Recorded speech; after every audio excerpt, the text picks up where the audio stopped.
Halo, ini Oka. Hari ini saya mau ngomongin tentang lukisan saya yang paling saya favoritkan, yaitu Loving Jesus 4, The Final Loving Jesus yang ini ya, dimana pada video ini saya tidak akan bicara mengenai arti makna filosofis dari lukisan ini, tetapi lebih kepada bagaimana kesan dan hubungan batin saya terhadap lukisan ini. Jadi sedikit saya harus cerita, yaitu ketika saya pertama memutuskan menjadi seorang pelukis, gitu ya, yang saya lakukan adalah saya membuat lukisan bertema ajaran Tuhan Yesus, tapi sifatnya masih ilustrasi. Dan saya lakukan itu pada 3 lukisan Loving Jesus saya. Tetapi ketika menjelang ke yang keempat, yaitu yang ini, gitu ya, saya waktu itu datang dan ngobrol dengan 2 orang pelukis maestro dari SBY Art Community, yaitu yang pertama Bapak Jenderal Akbar Lingga Prana, dan yang kedua adalah maestro juga, yaitu Mas Dibio. Ketika saya berbicara dengan para maestro ini, saya menangkap satu kesan khusus, yaitu di mana mereka memiliki karakter yang kuat mengenai kritik sosial, di mana Pak Akbar Lingga itu banyak mengkritik tentang alam, dan Mas Dibio mengkritik tentang sosial, gitu ya.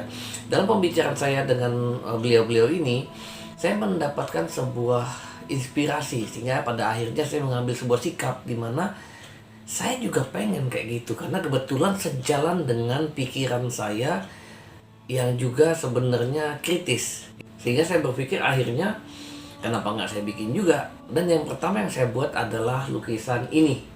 Nah, jadi lukisan ini adalah lukisan bersejarah di dalam karir saya sebagai seorang pelukis, yaitu karena lukisan ini adalah lukisan pertama saya yang melakukan kritik sosial, dan bagaimana saya menentukan sikap pertama kali itu di lukisan ini, sehingga akhirnya saya sangat melihat lukisan ini sebagai sesuatu yang bersejarah di dalam karir saya, sehingga saya sangat memfavoritkan lukisan ini.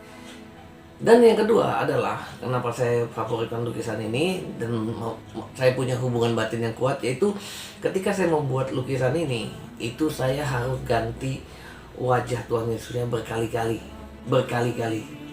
Makanya saya dalam video proses pembuatannya di YouTube, kalau Anda perhatikan di playlistnya Loving Jesus, itu saya ada masukin beberapa kali gonta-ganti wajahnya, dikarenakan tidak sesuai dengan image yang saya mau, gitu ya.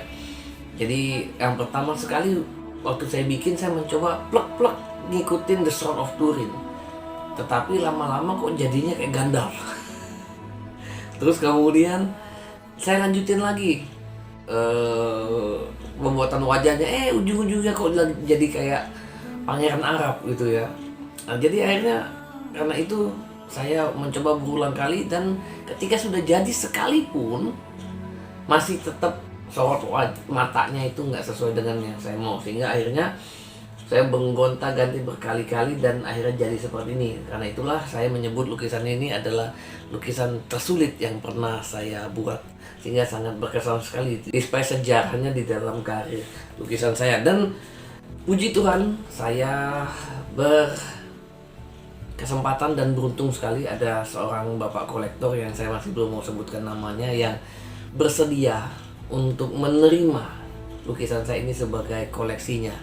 Dan saya sangat senang sekali bapak itu cukup rendah hati mau menerima lukisan dari seorang pelukis baru seperti saya yang belum punya nama, sehingga saya pikir ini mungkin jodoh dari Tuhan. Haleluya, terima kasih banyak ya. Saya harapkan lukisan ini di tangan beliau pesannya bisa nyampai dan diapresiasi oleh orang banyak di circle-nya beliau, dimana pada akhirnya pesan dari Tuhan Yesus ini bisa banyak dilihat oleh orang. Karena kalau saya nyimpen, yang apresiasi cuma anak istri saya sama murid saya doang, kurang luas. Saya ingin dunia melihat. And this is the final Loving Jesus number 4. Oke. Saya sampai bikinin the certificate of authentication untuk lukisan ini, which is like this. It's like this. Oke. Hopefully Tuhan kasih jalan untuk firman-Nya bisa lebih banyak dilihat oleh orang di seluruh dunia. This is Oka, Yesus Painter.